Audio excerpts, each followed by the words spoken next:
दोस्तों, क्या आपने गौर किया है कि कभी कभी तो हम बैठे ही बैठे थक जाते हैं और कभी कभी हम बहुत ज़्यादा काम कर लेते हैं और फिर भी हमें थकान महसूस नहीं होती। आप पूरे दिन घर पर बैठे रह सकते हैं, लेकिन पूरे दिन बैठने के बाद जो ऊब पैदा होती है वो हमारे शरीर को निडाल कर देती है, हमें थका देती है। लेकिन वहीं अगर हम कोई खेल खेलते हैं तो हम उसमें खूब भागा दौड़ी करते हैं, खूब शरीर को थकाने की कोशिश करते हैं, लेकिन खेल के बाद एक चुस्ती महसूस होती है, जैसे शरीर पर रोम रोम खेल उठा हो। अगर आप देखें तो वे बात अपने आप में विरोधाभास है। प्राकृतिक रूप से होना तो ऐसा ही चाहिए कि आदमी जब खेलता है तब उसका शरीर थकता है, इसीलिए खेलने के बाद उसे थकावट महसूस होनी चाहिए। और जब आदमी खाली बैठता है तो वो अपने शरीर को थका ही नहीं रहा, वो तो आराम कर रहा है, तो फिर उसे थकावट क्यों महसूस होती है खाली बैठने में? अगर आप इसका जवाब जानना चाहते हैं तो इनका जवाब है हमारे मन की उस जहाँ तक शरीर की बात है। शरीर को थकाने से मन नहीं थकता, और अगर आपका मन थक जाता है तो आपका शरीर साथ नहीं देता।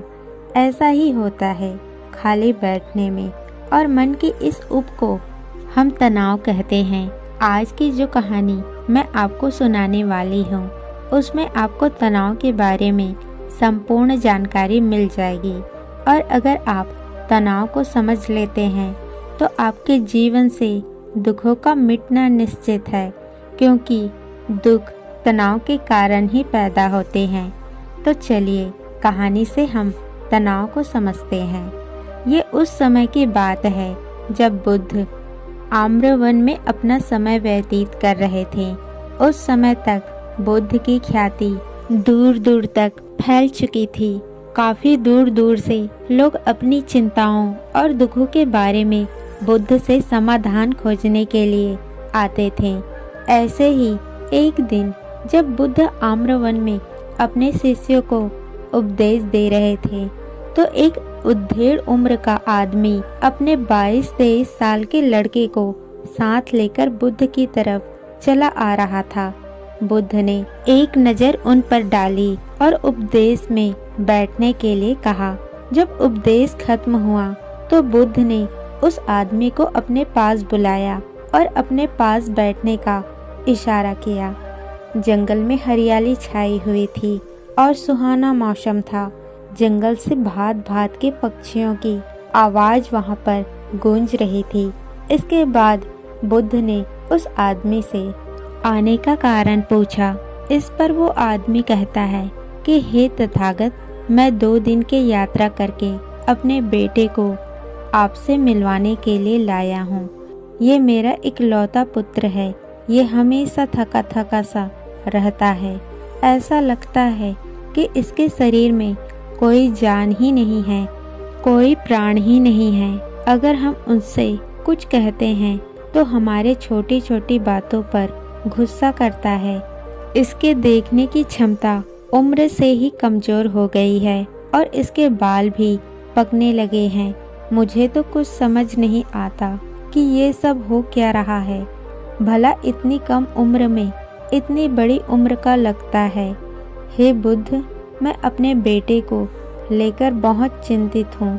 जब मैं अपने बेटे को चिकित्सकों के पास लेकर गया तो उन्होंने कुछ औषधियाँ देकर कहा कि अपने बेटे को तनाव कम लिया करो। वो अपने दिमाग में तनाव लेता है और इसी वजह से उसकी ऐसी हालत हो रखी है। लेकिन उसके लाख बताने पर भी मुझे तनाव का मतलब समझ में नहीं आया। मुझे पता ही नहीं कि तनाव होता क्या है और उसे कैसे उसके दिमाग से निकाला जाए।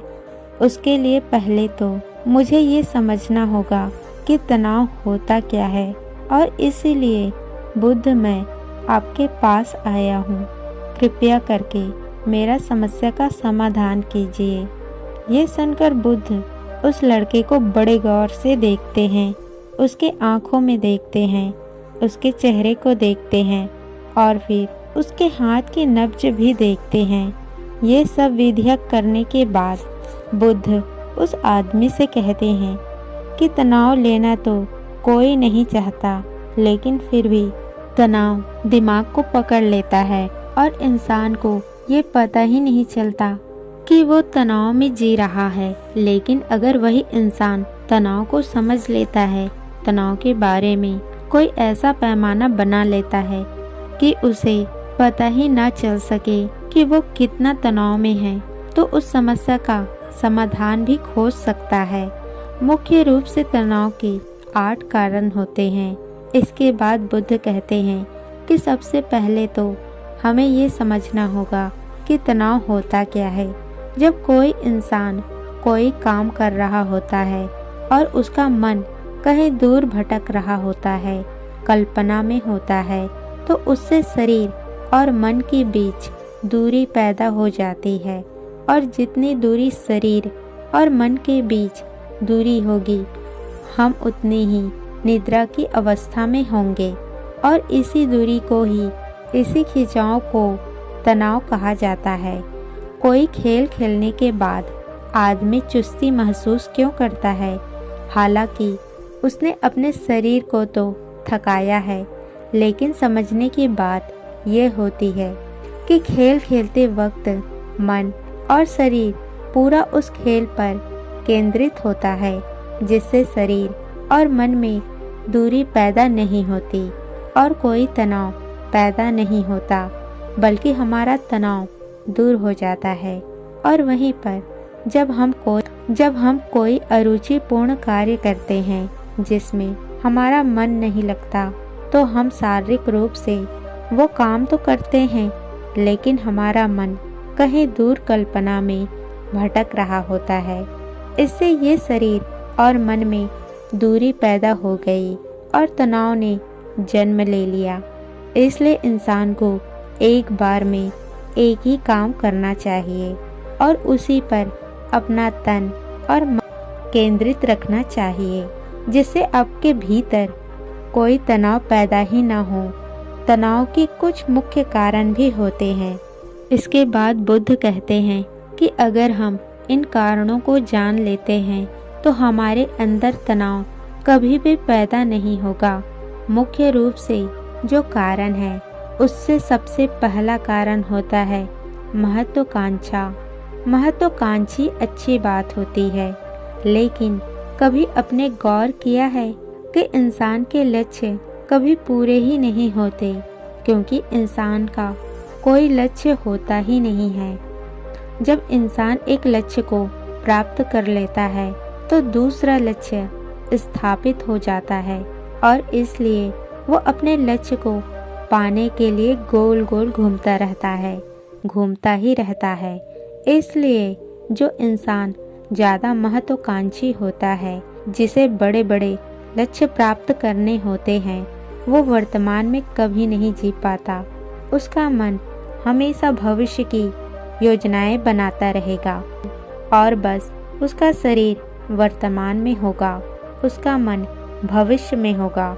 और इन दोनों की दूरी की वजह से उस आदमी में तनाव पैदा हो जाएगा। इस पर वो युवक पूछता है कि हे बुद्ध, तो क्या आदमी को अपना लक्ष्य ही नहीं बनाना चाहिए? क्योंकि लक्ष्य बनाना भी तो महत्वाकांक्षा होती है। इस पर बुद्ध कहते हैं कि जीवन में कोई लक्ष्य बनाना गलत बात नहीं है। समस्या तब पैदा होती है जब हम पूरे का पूरा ध्यान उस लक्ष्य पर ही लगा देते हैं। आदमी को वर्तमान में जीना आना चाहिए। आप लक्ष्य बनाइए, उनके प्रति निरंतर मेहनत करिए, लेकिन इसके साथ साथ आपके दिमाग में ये ख्याल भी होना चाहिए कि आप अभी वर्तमान में जी रहे हैं। इसके बाद बुद्ध ने तनाव का दूसरा मुख्य कारण बताया, जो कि था एक ईर्ष्या। बुद्ध ने कहा कि जब आदमी ईर्ष्यापूर्ण या द्वेषपूर्ण हो जाता है तो भी उसका मन लड़ने लगता है। ईर्ष्या आंतरिक घाव होता है। आंतरिक घाव मतलब मन का घाव होता है।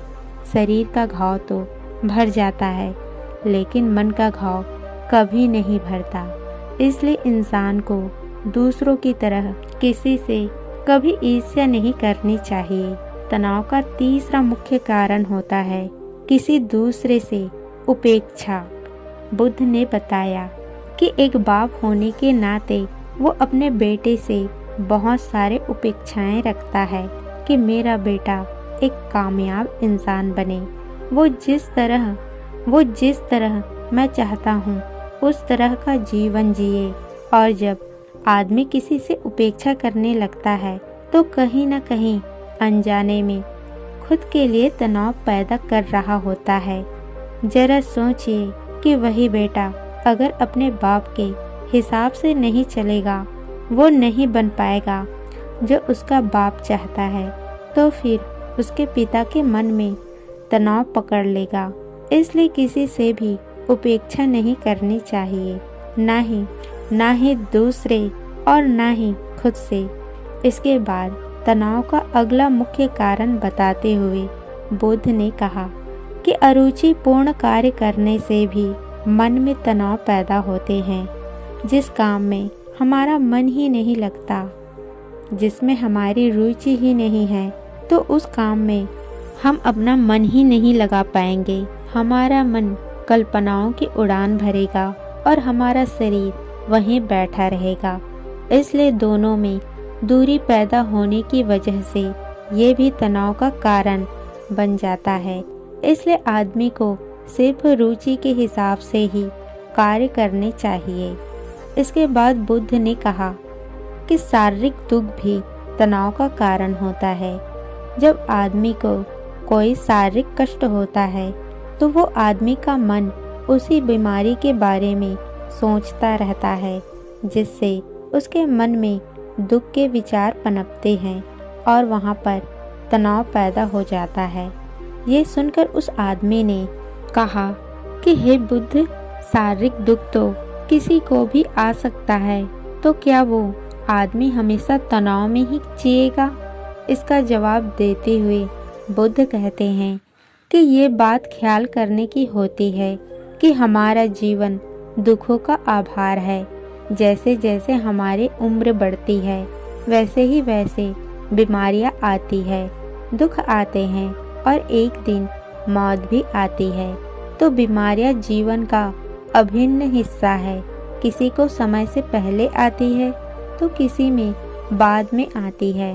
और जब इंसान का मन इसके बारे में समझने लगेगा तो वो अपनी बीमारियों के बारे में सोचकर ज़्यादा तनाव नहीं लेगा, क्योंकि वो जीवन का एक अभिन्न हिस्सा।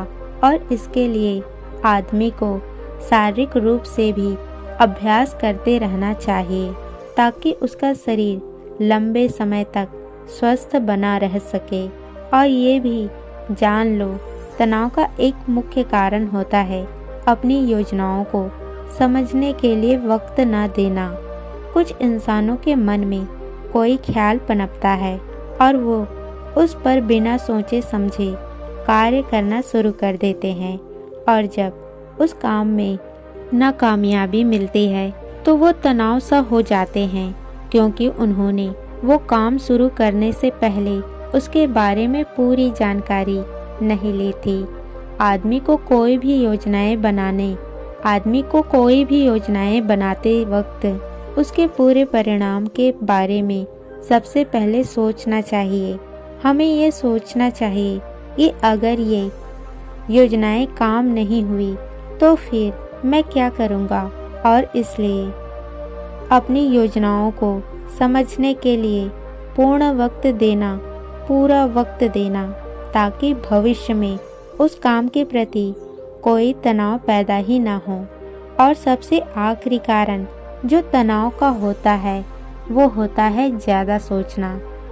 निरंतर सोचते रहना भी एक बीमारी होती है, और इसको दूर करने के लिए आदमी को नित्य प्राणायाम और ध्यान करना चाहिए। ये सब सुनकर आदमी ने हाथ जोड़कर बुद्ध से कहा, हे बुद्ध, मेरा बेटा अभी मात्र 19 साल का है और उसमें इतने समझ भी नहीं है कि वो इतनी सारी बातों का एक साथ अनुसरण कर सके।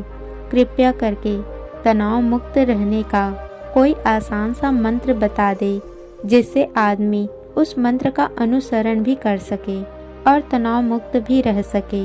ये सुनने के बाद बुद्ध ने कुछ सोचते हुए जवाब दिया कि इसके लिए एक छोटी सी विधि है।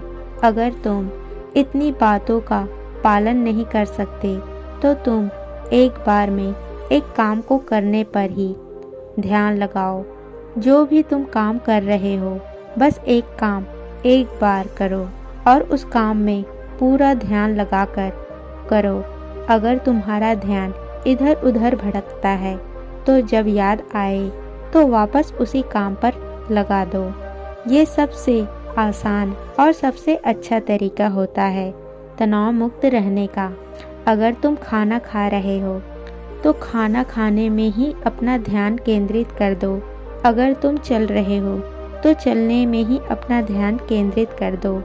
इससे तुम्हारा मन और तुम्हारा शरीर दोनों एक जगह पर रहेगा और दोनों के बीच दूरी नहीं पैदा होगी, जो कि तनाव का मुख्य कारण होता है। दोस्तों, आज की युवा पीढ़ी एक बार में 2-2, 3-3, 4-4 काम एक साथ करते हैं।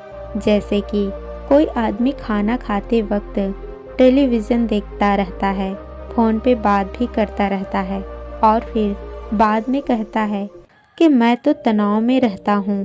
जब 3-3 काम एक साथ करेगा तो आदमी को तनाव पैदा होना लाजमी है, क्योंकि मन तो पूरा ध्यान लगाकर एक बार में एक ही काम कर सकता है। पूर्ण रूप से ध्यान दो चीज पर कभी नहीं लग सकता। इसलिए जहाँ तक संभव हो सके कोशिश कीजिए कि आप अपना ध्यान एक ही काम पर लगा पाए।